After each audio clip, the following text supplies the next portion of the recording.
Le grand saut, quel est le vrai filet de sécurité? Bonjour à toi qui me regarde, qui a réservé cette session stratégique après avoir visionné ma masterclass. Je t'explique dans cette vidéo quel est le vrai, quel est le saut, le vrai filet de sécurité pour pouvoir passer une étape, pour pouvoir sauter dans une bouée de sauvetage, alors même qu'on ne sait pas encore qu'est-ce qui nous attend de l'autre côté. Si tu te demandes, est-ce que je vais réussir ce programme, même si je n'ai pas les moyens? Comment je vais réussir ce programme, investir en moi, si je n'ai pas les moyens financiers de me le payer, de me l'offrir? Alors dans ce cas-là, cette vidéo, elle est parfaite parce qu'elle va te permettre de comprendre certains leviers que tu vas pouvoir actionner au lieu d'avoir toujours l'habitude de lever des leviers qui ne fonctionnent plus, jusqu'à présent en tout cas. Alors moi, il faut savoir que avant de proposer ce programme, je me suis fait accompagner plusieurs fois. Et notamment, il y a une fois où j'étais à moins 1 000 € sur mon compte et où je gagnais 1 200 € par mois. Il faut savoir qu'on est quand même 4 dans la famille. Donc, les factures, la déduction après, tout un calcul, etc., j'arrivais à moins 1 000 € sur mon compte. Et j'étais dans une période de ma vie où ça n'allait pas. Je sortais de burn-out. J'étais presque au bord du divorce. J'avais des relations très conflictuelles aussi avec mes enfants. J'avais des retours de mon passé par rapport à ma famille. Et donc, j'étais dans une période très noire. J'étais même dans la nuit noire de l'âme. Et alors que j'étais au fond du fond, psychologiquement, émotionnellement, au niveau de ma vie de famille, au niveau de mon travail, je me sentais inutile. J'étais vraiment au fond du fond. Et qu'en plus, j'avais moins 1 000 € sur mon compte. Donc, j'étais au bout du bout. Alors même que j'étais au bout du bout, j'ai eu quelqu'un qui est venu à moi de façon tout à fait imprévisible, inattendue, inconnue aussi. Et cette personne, c'était une coach où j'ai visionné sa masterclass et où je me suis retrouvée, comme vous vous retrouvez aujourd'hui devant ma vidéo, moi je me suis retrouvée aussi devant sa vidéo, où elle expliquait autre chose que je vous explique aujourd'hui. Néanmoins, j'étais assez dans l'inconnu pour me dire, pour hésiter entre je passe le cap ou je ne le passe pas. Et puis on a eu cette session et là je me suis trouvée devant un dilemme où beaucoup de femmes aussi se trouvent. C'est-à-dire que j'avais besoin de sortir de ma situation parce que je savais que c'était plus possible, c'était intolérable pour moi. Jamais j'ai été tombée aussi bas. Et à la fois, j'avais cette peur de me lancer dans quelque chose d'inconnu parce que j'avais jamais été coachée avant de cette manière-là, d'une manière vraiment adaptée à qui j'étais et à ce que je voulais vraiment.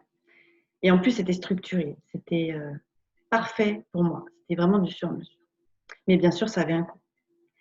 Il y avait une valeur derrière qui ne m'échappait pas, mais qui me faisait peur. Et donc, j'arrivais pas à me décider. J'étais vraiment très embêtée parce que mon cœur me disait vas-y, mais il avait peur encore de se planter en fait. Moi qui avais toujours été dans un sens de guerrière, pouvoir réussir mes objectifs, pouvoir réussir ce que je voulais, et je m'étais plantée, je me suis dit attends ma fille, si tu repars en plus dans des dépenses alors que tu n'as plus rien sur ton compte, comment tu vas faire? Tu vas te retrouver à la rue, tu vas faire comment? Et puis j'ai eu un déclic. J'ai eu un déclic, alors j'ai envie de vous le transmettre tout simplement dans cette vidéo. Parce que j'espère que cette vidéo vous aidera réellement à prendre la décision pour vous. Et c'est une décision que vous seul pouvez prendre. Alors si tu regardes cette vidéo et que tu as besoin d'une bouée de sauvetage, que tu te sens dans l'urgence de ta situation actuelle parce que tu veux vraiment que ça change, parce que tu as besoin d'une personne qui connaît ton problème, qui a les bons outils, parce que toi, tu n'es pas encore capable seul, tu n'as pas encore cette clé pour stopper ton auto-sabotage, bah, dis-toi ceci. Dis-toi ceci. Parce que ça va peut-être te délivrer de ta peur de l'insécurité financière, qui est légitime, mais il y a un mais. La bonne question à se poser, c'est: suis-je assez motivée, engagée à changer, à tel point que je vais tout faire ce qui est possible de faire pour ma propre évolution vers ma liberté et vers ma sérénité? Est-ce que je suis assez motivée, engagée pour faire tout ce qu'il y a en mon pouvoir, tout ce qu'il est possible de faire pour ma liberté? Combien coûte ma liberté? Je te le demande à toi qui me regarde. Combien te coûte, toi, ta liberté? Parce que si tu es motivé, si tu es engagé, si tu as vraiment au fond de tes tripes envie de changer, envie d'évoluer vers quelque chose de plus léger, plus serein, plus libre, si vraiment tu as envie d'être libre, commence par ça. Commence par trouver des solutions, n'importe lesquelles. On s'en fout du regard des autres. Il s'agit de toi, là. Trouve une solution, plusieurs solutions, peu importe, mais celle qui va te permettre d'atteindre ta liberté. Et alors, quand tu auras trouvé cette solution et que tu auras décidé de prendre l'accompagnement, tu auras décidé d'investir sur toi, alors là, ce sera la première victoire vers ta liberté, parce que tu auras dépassé ta peur de l'insécurité financière. Et ça, c'est juste puissant parce que cet investissement-là, c'est ce qui va te permettre de réussir le programme. Parce que cet investissement-là, c'est le déclic. C'est justement parce que tu vas dépenser cette somme, que tu vas te dépasser toi-même, que tu vas avoir le déclic de « je suis capable de m'engager à 110% dans quelque chose que je veux vraiment. Donc, je suis capable d'être libre. » Parce que la liberté, c'est quoi? C'est le fait de faire ses propres choix, d'avoir conscience que les choix que je fais, ils sont vraiment là pour moi. Je les fais pour moi. Je ne les fais pas pour mon mari, je ne les fais pas pour mes enfants. Je le fais pour moi d'abord. Parce que si vous le faites pour vous, il n'y a rien d'égoïste à ça. C'est que vous avez compris l'ordre des choses. C'est que pour faire le bien à autrui, je me fais du bien à moi d'abord. Je ne peux pas faire du bien à autrui si je ne me fais pas du bien. Si moi je ne suis pas bien, les autres ne sont pas bien. Parce que je vais leur projeter mes propres souffrances, mes propres peurs, mes propres inquiétudes. Vous le voyez bien, si vous êtes anxieuse, qu'est-ce que ça donne autour de vous? Comment sont vos enfants? Est-ce qu'ils sont sereins si vous êtes anxieuse? Il y a de fortes chances que non. Il y a de fortes chances aussi que ça se répercute dans votre couple ou dans votre travail. Donc, si toi, tu me regardes et que tu veux vraiment changer ça, imagine ceci. Ou plutôt, avant d'imaginer, écoute cela. Justement pour te démontrer à quel point les solutions sont possibles, même quand on pense que c'est impossible. Je vais te raconter l'histoire de 2 personnes. Ces 2 personnes qui, comme moi, n'avaient pas d'argent pour financer leur accompagnement. La première personne, on va l'appeler, puisque c'est anonyme, on va l'appeler Édouard. Édouard, lui, il a commencé avec la rage au ventre de réussir à monter son entreprise pour aider les coachs, comme moi, comme d'autres, qui veulent justement s'épanouir dans leur boulot et vivre de leur passion.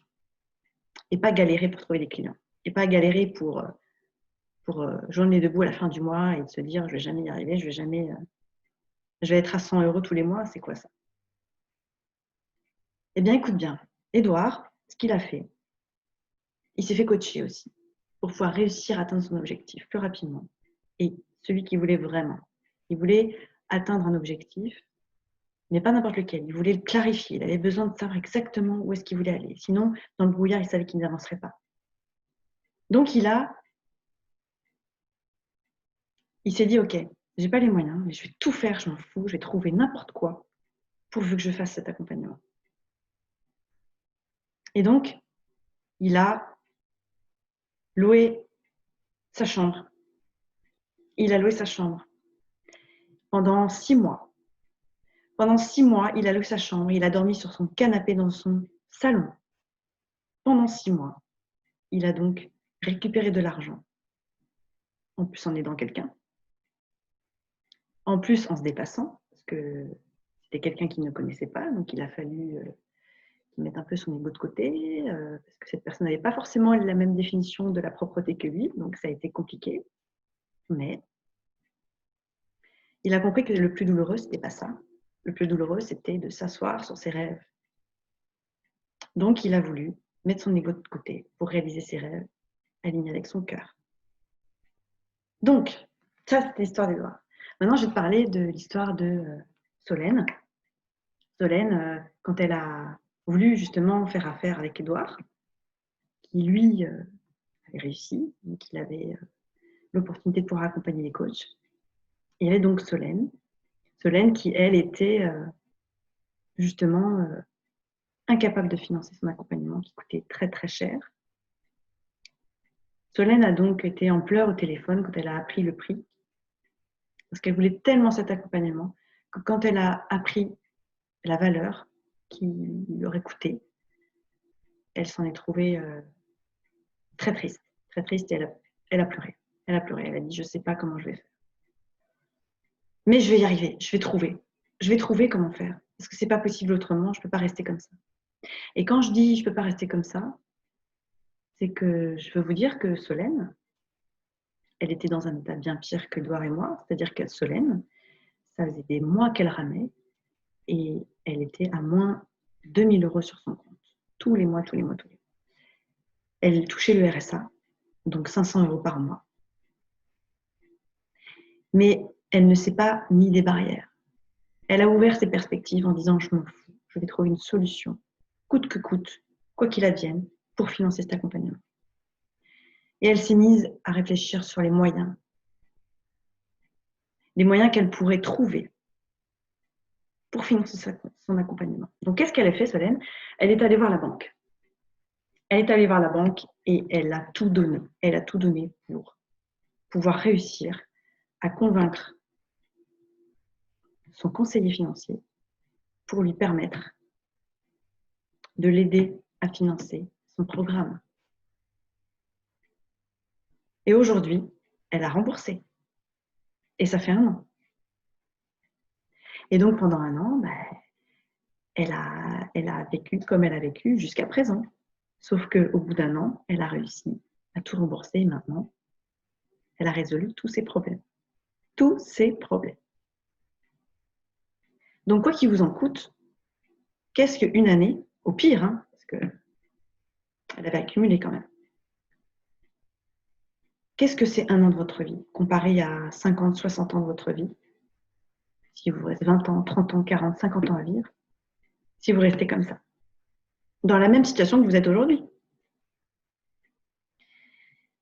Maintenant, imaginez ceci. Vous avez le choix. Soit vous faites le grand saut avec une boîte de sauvetage,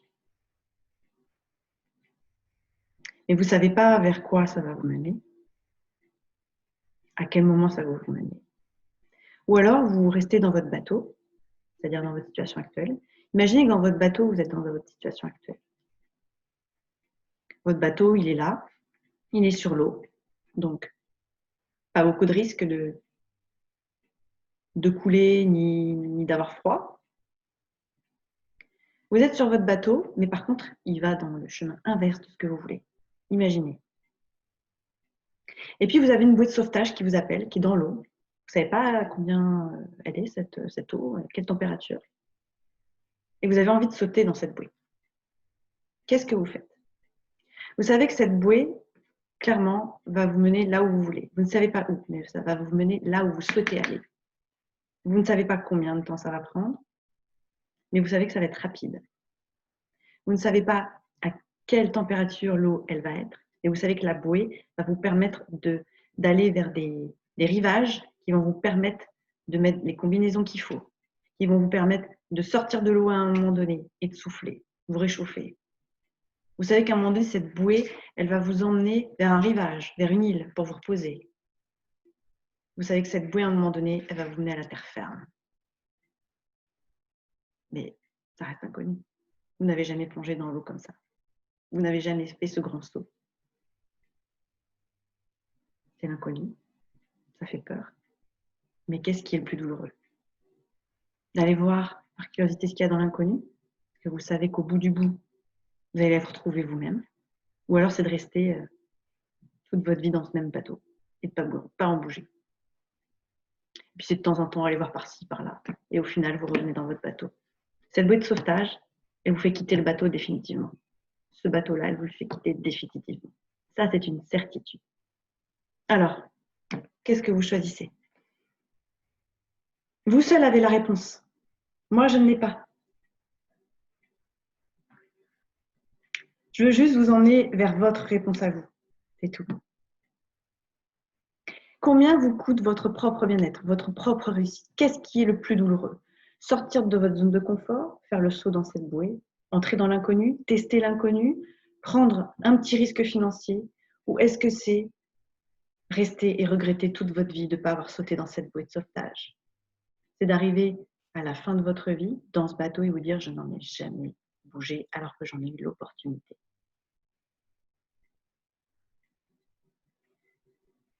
Donc, est-ce que vous préférez investir en vous?